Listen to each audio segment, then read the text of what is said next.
जय माता पार्वती। श्रावण मास सोमवार व्रत कथा आरंभ। पूर्व काल में एक नगर में एक वृद्धा स्त्री परिवार सहित निवास करती थी। उसके परिवार में एक ही पुत्र और 2 पुत्र थे। लड़के दोनों ही बड़े थे, किंतु किसी का भी विवाह नहीं हुआ था। लड़की भी विवाह के योग्य हो गई थी। वह वृद्धा स्त्री परम धार्मिक प्रवृत्ति की थी। उसके निवास स्थान के पास भगवान शिव का एक शिवालय था, जिसमें एक साधु रहता था और वह भगवान शिव का परम भक्त था। वह वृद्धा स्त्री भी प्रतिदिन स्नान से पवित्र होकर मंदिर जाया करती थी। एक दिन वह वृद्धा अपने पुत्रों व पुत्री को भी मंदिर में साथ ले गई। पूजा करने के पश्चात साधु बाबा को बच्चों को बहुत सारे आशीर्वाद देने को बोली। साधु ने लड़कों को बहुत से आशीर्वाद दिए, परंतु लड़की को कोई आशीर्वाद न दिया। वृद्धा ने साधु से हैरान होकर नम्रता से निवेदन किया, हे महात्मा, आपने लड़कों को तो आशीर्वाद दिया, परंतु मेरी इस प्यारी बेटी को आशीर्वाद क्यों नहीं दिया? साधु ने कहा, मैं इस बच्ची को आशीर्वाद नहीं दे सकता, क्योंकि इसके भाग्य में सुहाग का सुख नहीं है। इस पर वृद्धा नारी बोली, हे बाबा, इसका कोई उपाय तो बताए जिससे हमारी पुत्री को सुहाग की प्राप्ति हो। साधु ने कहा, हे उपाय है, परंतु उपाय अत्यंत कठिन है। यहाँ से 7 समुद्र पार एक रमणीक नगर में सोमपति नाम की एक स्त्री रहती है, जिसके 100 पुत्र हैं। ये बालिका वहाँ जाकर अपनी सेवा से उस स्त्री को प्रसन्न करे। अगर वह प्रसन्न हो गई तो इसको अवश्य ही सुहाग सुख प्राप्ति का आशीर्वाद दे देगी। साधु के कथानुसार वह वृद्ध स्त्री परिवार सहित भगवान शिव के सहारे घर से निकल पड़े। 6 समुद्र तो उन्होंने भगवान की कृपा से आसानी से किश्ती में बैठकर पार कर लिए। 7वें समुद्र में कोई किश्ती नहीं थी। वह सभी भगवान शिव से समुद्र पार कराने हेतु प्रार्थना करने लगे। भगवान शंकर की कृपा से उन्हें वहाँ एक पेड़ दिखाई दिया। पेड़ के ऊपर एक हंस बैठा था। हंस ने उनसे कहा, मैं इस पेड़ के पत्तों से आप लोगों को एक बेड़ी यानी कि किश्ती बनाकर देता हूँ। उस पर बैठकर आप सभी समुद्र पार कर लें।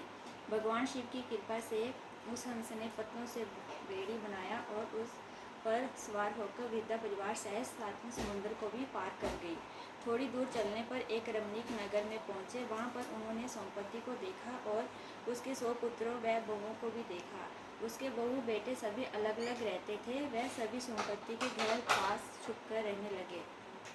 भक्तिन सोमपति रोज प्रातःकाल स्नान करने हेतु नदी के तट पर जाया करती थी।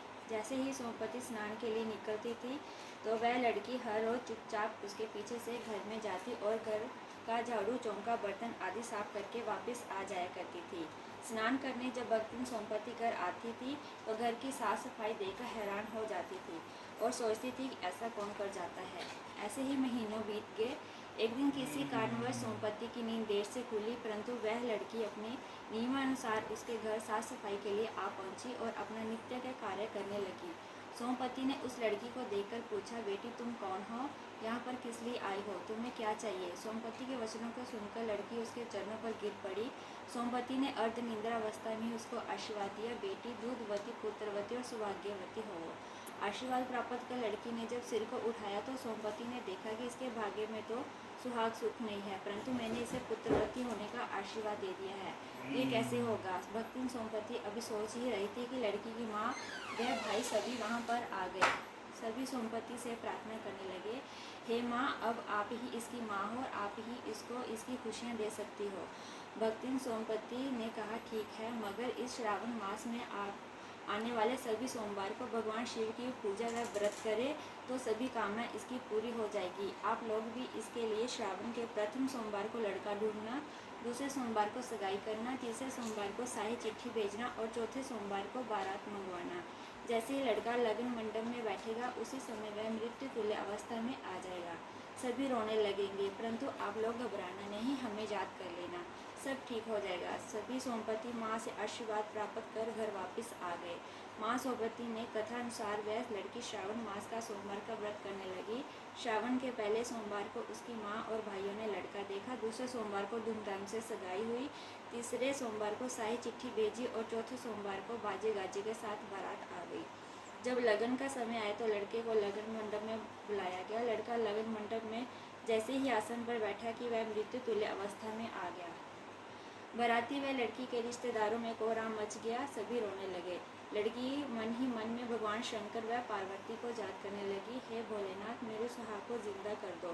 लड़की की माँ व भाई परिवार सहित माँ सोमपति को याद करने लगे। उनके पुकार वह सोमपति के कानों में जा पहुँची।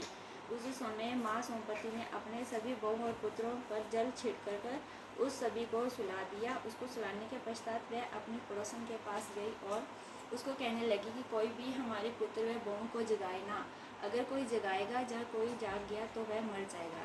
इतना कहकर सोमपति वहाँ से चल पड़ी। सोमपति ने अपने 100 पुत्रों व बहुओं की आयु में से थोड़ी थोड़ी आयु जल के रूप में उसे लड़की के सुहाग पर छिड़कर उसको जीवित कर दिया। लड़के के जीवित होते ही शादी की सभी रस्में पूरी की गई। सभी बहुत प्रसन्न हुए। शादी संपन्न होने के पश्चात माँ सोमपति से आशीर्वाद लेकर डोली विदा की गई। उसके बाद माँ सोमपति अपने नगर को चली गई। वह लड़की प्रति वर्ष श्रावण मास के सोमवार को व्रत करने लगी। उसके परिवार में किसी वस्तु की कमी ना रही। सभी खुश पूर्वक जीवन व्यतीत करने लगे। जिस तरह भगवान शिव ने उस लड़की के सुहाग को जिंदा किया, उसी प्रकार भगवान शिव सबका भला करे और सबका समस्त मनोरथ पूर्ण करे।